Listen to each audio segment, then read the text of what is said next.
I grew up in Chicago, and this was the first home I ever knew.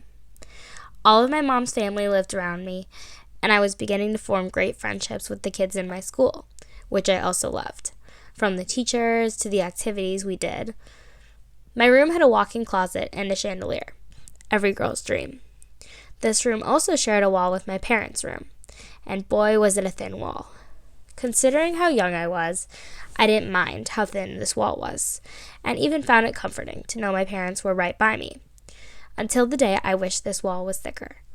They didn't know it at the time, but I always eavesdropped on my parents as they tried to fall asleep. I've always been pretty nosy.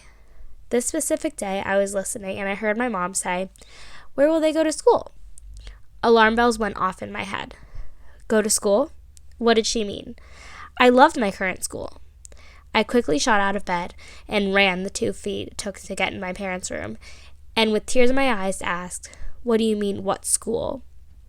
My parents looked at each other as if they had just been caught with the biggest secret ever, and sighed. They began to explain to me how we would be moving to Virginia. My world came crashing down. Virginia? I don't want to go to Virginia. I love my friends and my life here, I thought. I then realized why my parents had taken my brother and I to D.C. a few months before. How sneaky of them, I thought. I went back to bed eventually, with tears running down my face and thinking of how much I'd missed my little town. My 8-year-old self was pretty passive-aggressive towards my parents for a long time, but with time, I learned to like this new state I called home and all the new people I met there.